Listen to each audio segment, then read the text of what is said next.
আসসালামু আলাইকুম ওয়া রাহমাতুল্লাহ। সুপ্রিয় আলোর পথের দর্শক মণ্ডলী, আশা করি মহান আল্লাহ রব্বুল আলামিনের অশেষ মেহেরবানি ও দয়ায় আপনারা সবাই ভালো আছেন। সুপ্রিয় দর্শক, আল্লাহ তাআলা বলেছেন, দুনিয়াতে যত সফলতাই অর্জন করুক না মানুষ, এটা চূড়ান্ত সফলতা নয়, সাময়িক সফলতা। কিয়ামতের দিন যে ব্যক্তিকে জাহান্নাম থেকে দূরে সরিয়ে দেয়া হবে আর জান্নাতে প্রবেশ করিয়ে দেয়া হবে, বলা হবে, যাও, তোমাকে জান্নাতে প্রবেশের অনুমতি দেয়া হলো, এই ব্যক্তি সবচেয়ে সফল হয়ে গেল। এই হলো সফলতা। এই সফলতার পরে আর কোনো ব্যর্থতা, আর কোনো গ্লানি, আর কোনো আশঙ্কা তাকে তাড়া করবে না।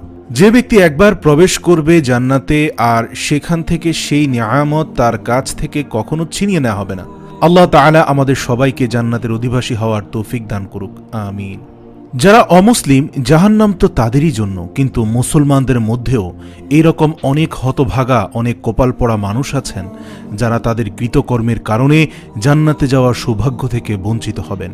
তারাও জাহান্নামে যাবে। রাসূলুল্লাহ সাল্লাল্লাহু আলাইহি ওয়াসাল্লামের হাদিস থেকে সেই রকম 17টি শ্রেণীর কথা আজ আমরা আলোর পথের দর্শকদের জন্য উল্লেখ করতে যাচ্ছি। যেই 17 শ্রেণীর লোক এরা জান্নাতে ঢুকে চূড়ান্ত সফলতা এবং সার্থকতা অর্জন করার সৌভাগ্য থেকে বঞ্চিত হবে, যদিও তারা মুসলিম, এবং এরা জাহান্নামে যাবে। এরপর সেখানে তাদের শাস্তি হওয়ার পরে কোনো কালে আল্লাহ সুবহানাহু ওয়া তাআলার দয়া হলে তখন তারা জান্নাতে আসবে। তাহলে মুসলিম হয়েও যে সমস্ত লোকেরা জান্নাতে যাওয়ার সৌভাগ্য অর্জন করবে না এবং এই সৌভাগ্য থেকে বঞ্চিত হবে, সেই হতভাগা লোকদের ভিতর 1 নম্বর হলেন অবৈধভাবে হারাম পথে উপার্জন করে যে ব্যক্তি দেহ গঠন করেছে, ওই দেহ জান্নাতে প্রবেশ করবে না। নাউযুবিল্লাহ। ওই দেহের জন্য জান্নাত হারাম। সে যতই ভালো কাজ করুক না কেন, তার দেহ যদি হারাম খাদ্য দিয়ে তৈরি হয়, তাহলে সেই দেহ জান্নাতে প্রবেশ করবে না। 2 নম্বর হলো আত্মীয়তার সম্পর্ক ছিন্নকারী ব্যক্তি। যেই কোনো অজুহাতেই হোক না কেন, নিজের ভাইয়ের সাথে, নিজের বোনের সাথে, মায়ের সাথে, বাবার সাথে, ফুফুর সাথে, চাচার সাথে, মামার সাথে, খালার সাথে, চাচাতো ভাই বোনদের সাথে, এক কথায় রক্ত সম্পর্কিত যত আত্মীয় স্বজন আছে, সাথে এমনকি শ্বশুরবাড়ির লোকজন আছে, কোনো যুক্তিসঙ্গত কারণ ছাড়া তাদের সাথেও আপনি সম্পর্ক ছিন্ন করলেন। আত্মীয়ের সাথে যে ব্যক্তি সম্পর্ক ছিন্ন করে, এই ব্যক্তির জন্য জান্নাতে প্রবেশের সুযোগ নাই। রাসূল সাল্লাল্লাহু আলাইহি ওয়াসাল্লাম বলেছেন, যে ব্যক্তি আত্মীয়তার সম্পর্ককে ছিন্ন করে ফেলে, কোনো সম্পর্ক রাখে না, কথাবার্তা বন্ধ করে দেয়, উঠা বসা বন্ধ করে দেয়, এই ব্যক্তি জান্নাতে প্রবেশ করবে না। আপনার জান্নাতে যাওয়ার স্বার্থেই আপনাকে আত্মীয় স্বজনদের সাথে সুসম্পর্ক রক্ষা করে রাখতে হবে। তৃতীয়ত, মুসলিম হয়েও যে ব্যক্তি জান্নাতে প্রবেশ করতে পারবে না, তিনি হলেন ওই ব্যক্তি যে প্রতিবেশীকে কষ্ট দেয়, পাশের বাড়ির ছাদে ময়লা ফেলে, জমিন নিয়ে ধাক্কাধাক্কি করে, জোরে সাউন্ড দিয়ে গান শুনে পাশের প্রতিবেশীকে কষ্ট দেয়। এক কথায় প্রতিবেশীকে যারা কষ্ট দেয়, এই লোকগুলো জান্নাতে যাবে না। এ বিষয়ে সহিহ মুসলিমে সুস্পষ্ট হাদিস রয়েছে। যে ব্যক্তি তার প্রতিবেশীকে কষ্ট দেয়, সে জান্নাতে প্রবেশ করতে পারবে না। অতএব আমার আশপাশে যারা বসবাস করবে, প্রতিবেশী যারা থাকবেন, তাদের সাথে সুসম্পর্ক ভালো রাখার চেষ্টা করতে হবে। সম্পর্ক ভালো রাখতে পারেন আর না পারেন, অন্তত আপনার কোনো আচরণ দ্বারা, আপনার কোনো কাজ দ্বারা তাদের কোনো কষ্ট যেন না হয়, সেদিকে খেয়াল রাখতে হবে। 4 নম্বর হচ্ছে মা বাবার অবাধ্য সন্তান। যেই সন্তান তার মা বাবার ন্যায্য নির্দেশকে অমান্য করে, লঙ্ঘন করে, পাত্তা দেয় না, মানে মা বাবার অবজ্ঞা করে, এই সন্তানের জন্য জান্নাত নিষেধ।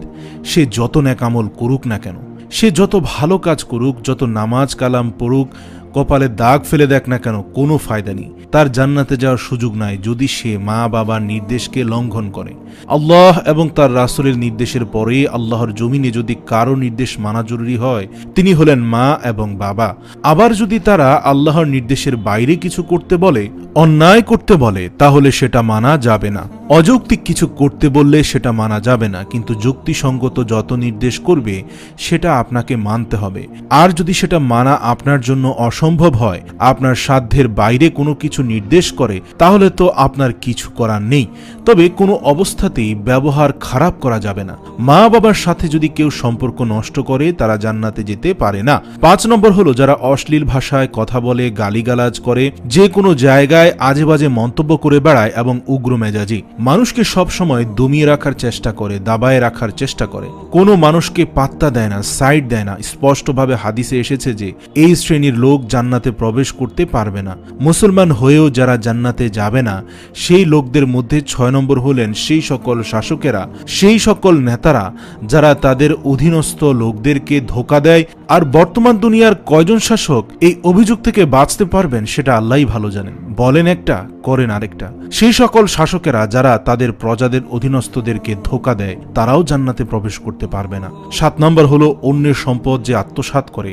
যে কোনো মানুষের হক আপনি নষ্ট করে টাকা কামাই করলেন, যেভাবে হোক, সেটা ধোঁকা দিয়ে হোক, প্রতারণা করে হোক, ধার নিয়ে হোক, চুরি করে হোক, অথবা চিটারি করে হোক না কেন, কোনোভাবেই অন্যের সম্পদ যদি আত্মসাৎ করেন গায়ের জোরে বা বুদ্ধির জোরে, সেটা আপনি দখল করে ফেলেন, তো মনে রাখবেন সে ব্যক্তির জন্য জান্নাতে যাওয়ার কোনো সুযোগ নেই।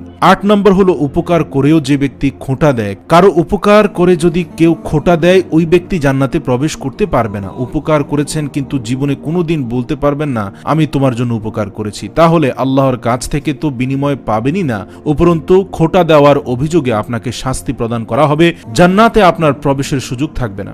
সাবধান, কারো জন্য কিছু করেছেন, জীবনের মুখের বাহির সেটা কোনোদিন করবেন না। যদি এমনটা করে থাকেন তাহলে এই উপকার করার চেয়ে না করা আপনার জন্য ভালো ছিল, কিন্তু করার পর তাকে খোঁটা দেওয়ার কারণে আপনি গুনাহ করেছেন, জাহান্নামী হচ্ছেন। আল্লাহ তাআলা আমাদের হেফাজত করুক। 9 নম্বর হলো চগলখোর ব্যক্তি। চগলখোর যে ব্যক্তি একজনের কথা অন্যজনের কাছে লাগায়, অন্যজনের কথা আবার একজনের কাছে লাগায়, এমন ব্যক্তি যে এই সব করে সবার কাছে ভালো থাকার চেষ্টা করে। মুনাফেক কিসিমের লোক যারা সমাজের সমস্ত ঝগড়া বিবাদ লাগাতে ব্যস্ত থাকে। আল্লাহ মাফ করুন, এমন চরিত্র আমাদের অনেকের ভিতরেই কম বেশি আছে। এই চগলখোর লোক জান্নাতে প্রবেশ করতে পারবে না। 10 নম্বর হচ্ছে অন্যের পিতাকে যে নিজ পিতা বলে পরিচয় দেয়। অনেক পালকে পুত্র আছে নিজের জন্মদাতা বাবাকে বাবা হিসেবে পরিচয় দেয় না, যে লালন পালন করে তাকে বাবা হিসেবে পরিচয় দেয়। তো অন্যের পিতাকে যদি নিজের পিতা হিসেবে পরিচয় দেয়, এই ব্যক্তি জান্নাতে প্রবেশ করবে না, যদিও সে মুসলমান হয়। 11 নম্বর হচ্ছে অহংকারী, গর্বকারী। যে ব্যক্তি খুব অহংকার করে, দাম্ভিকতা দেখায়, অহমিকা দেখায়, অথবা মনে মনে নিজেকে খুব বড় মনে করে, এই কপাল পড়া যত ভালো মানুষ হোক না কেন, সে মুসলমান হয়েও জান্নাতে যেতে পারবে না। রাসূল সাল্লাল্লাহু আলাইহি ওয়াসাল্লাম বলেছেন, যার অন্তরে বিন্দু পরিমাণ অর্থাৎ সরিষার দানা পরিমাণ বা অণু পরিমাণে অহংকার আছে, এই ব্যক্তি জান্নাতে প্রবেশ করবে না, করবে না, করবে না। বিনয়ী মানুষেরা জান্নাতে যাবে, যারা নিজেদেরকে ছোট মনে করে, সবসময় অন্যকে বড় মনে করে, নিজের দোষের কথা আগে দেখে, নরম থাকে, অহংকার করে না, এই লোকগুলা জান্নাতি। আর যারা অহংকার করে, এই লোকগুলো জাহান্নামী। আল্লাহ তাআলা আমাদের অহংকার থেকে হেফাজত রাখুক। 12 নম্বর, যে ব্যক্তি মুসলিম হয়েও জান্নাতে যাবে না, জান্নাতে যাওয়ার সুযোগ থেকে বঞ্চিত হবে, সে ব্যক্তি হলো ওই ব্যক্তি যে ব্যক্তি রাসূল সাল্লাল্লাহু আলাইহি ওয়াসাল্লামের নাফরমান। রাসূল সাল্লাল্লাহু আলাইহি ওয়াসাল্লামের নির্দেশ জানার পরেও সেটা যে কেয়ার করে না, বাপ দাদার নির্দেশকে অগ্রাধিকার দেয়, 14 গোষ্ঠী কি করে আসছে সেটাকে অগ্রাধিকার দেয়, পীর সাহেব কি বলেছেন সেটাকে অগ্রাধিকার দেয়, যদি সে কথা রাসূল সাল্লাল্লাহু আলাইহি ওয়াসাল্লামের বিপরীত হয়, এই রকম যদি হয়, তাহলে সে ব্যক্তি জান্নাতে প্রবেশ করবে না। নবী করিম সাল্লাল্লাহু আলাইহি ওয়াসাল্লাম বলেছেন, আমার উম্মতের প্রত্যেক সদস্যই সবাই জান্নাতে যাবে, শুধু যে অস্বীকার করলো সে জান্নাতে যাবে না। সাহাবায়ে কেরাম প্রশ্ন করলেন, হে রাসূল সাল্লাল্লাহু আলাইহি ওয়াসাল্লাম, অস্বীকার করেছে কে?